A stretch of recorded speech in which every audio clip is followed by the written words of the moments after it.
स्वागत है दोस्तों। आपको भी यही लगता है ना कि नालंदा महाविहार 12वीं शताब्दी से पहले नष्ट हो चुका था। बख्तियार खिलजी ने उसे जला दिया था, तबाह कर दिया था। लेकिन ये आधा सच है।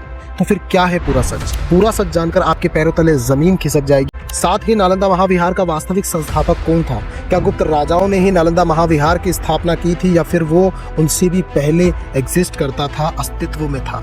इन सभी सवालों पर आज इस वीडियो में बारीकी से पड़ताल करेंगे। तो वीडियो अंतिम तक जरूर देखना, ऐसी जानकारी शायद ही आपको पूरे इंटरनेट पर कहीं मिले।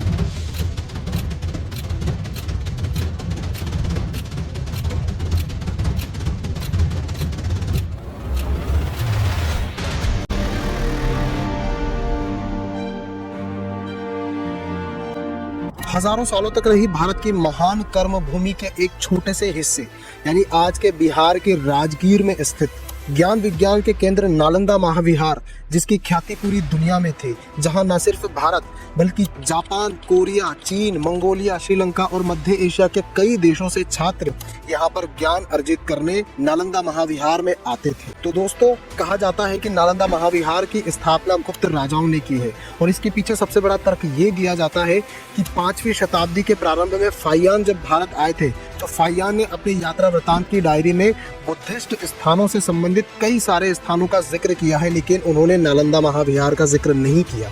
जबकि 7वीं शताब्दी में ह्वेनसांग जब भारत की यात्रा पर आए थे तो उन्होंने अपनी यात्रा वृतांत की डायरी में नालंदा महाविहार का जिक्र किया है और उस समय पर राजा हर्षवर्धन का भारत पर शासन था। ह्वेनसांग ने अपनी यात्रा वृतांत की डायरी में लिखा है कि उस वक्त पर नालंदा महाविहार में 10,000 बौद्ध छात्र थे और उन्हें पढ़ाने के लिए 2,000 शिक्षक थे। इसका मतलब नालंदा महाविहार बहुत अच्छे से फल फूल रहा था उस वक्त पर। दूसरी ओर नालंदा महाविहार की सबसे पुरानी जो वास्तुकला मिलती है वो गुप्त राजाओं के काल के मिलती है।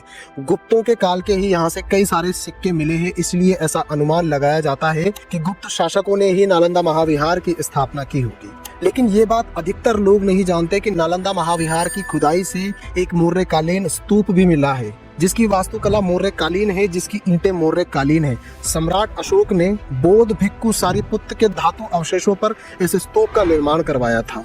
इस बात की पुष्टि 16वीं सदी में हुए एक बहुत बड़े बुद्धिस्ट स्कॉलर तारानाथ ने भी अपनी पुस्तक में की है और लिखा है कि नालंदा महाविहार से मिला हुआ स्तूप मौर्यकालीन है, जो कि सारिपुत्र के धातु अवशेषों पर सम्राट अशोक द्वारा बनाया गया था। दूसरी बात, भारत देश को माध्यमिक शून्यवाद का दर्शन देने वाले नागार्जुन, जो कि 2री शताब्दी में नालंदा महाविहार में प्रोफेसर थे, जो कि गुप्तों से लगभग 200 साल पहले हुए थे। इससे साफ साफ स्पष्ट है कि नालंदा महाविहार गुप्त साम्राज्य से पहले भी अस्तित्व में था। संभवतः नालंदा महाविहार गौतम बुद्ध के उन स्थानों से जुड़ा है जिन स्थानों पर गौतम बुद्ध खुद भ्रमण किया करते थे या फिर वर्षावास किया करते थे। लेकिन इस बात में कोई दो राय नहीं है कि नालंदा महाविहार को बहुत बड़ा विश्वविद्यालय का स्वरूप गुप्त राजाओं द्वारा प्रदान किया गया था। यानी पूरी बात का सार ये है कि फाहियान ने अपनी यात्रा वृतांत की डायरी में नालंदा महाविहार का जिक्र नहीं किया। इसका मतलब ये नहीं है कि नालंदा महाविहार नहीं था।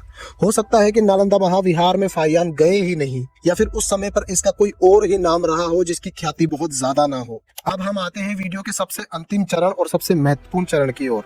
नालंदा महाविहार 12वीं शताब्दी में हमारे भारत देश से तो समाप्त हो गया था, लेकिन श्रीलंका में 8वीं से 10वीं शताब्दी के बीच में नालंदा विहार बनाया गया था और इस बात की पुष्टि वहां से खुदाई में मिले एक शिलालेख से मिलती है, जो शिलालेख श्रीलंका की सिंहली भाषा में लिखा मिला है। श्रीलंका के इस नालंदा विहार के पास से ही एक बहुत बड़ा बौद्ध स्तूप भी मिला है। फिर तिब्बत में 15वीं शताब्दी में हमारे नालंदा महाविहार की तर्ज पर नालंदा विहार की स्थापना हुई और आज वर्तमान में उस नालंदा विहार की कई सारी छोटी छोटी ब्रांचेस तिब्बत में बनी हुई है। फिर 1757 ईस्वी में भूटान में नालंदा विहार की स्थापना हुई और आज 21वीं शताब्दी में जापान के ओसाका सिटी में हमारे नालंदा महाविहार की तर्ज पर वर्ल्ड बुद्धिस्ट यूनिवर्सिटी बनने की योजना तैयार हो चुकी है। नालंदा महाविहार भले ही भारत से समाप्त हो गया, लेकिन उसके ज्ञान का प्रकाश पूरी दुनिया को सदियों सदियों तक प्रकाशमान करता रहा और आगे भी सदियों तक करता रहेगा। इस वीडियो में इतना ही। जाने से पहले मेरी आप सबसे रिक्वेस्ट है, आप मत कीजिए सब्सक्राइब, आप मत कीजिए कमेंट, लाइक, लेकिन इस वीडियो को शेयर करना बिल्कुल ना भूलें।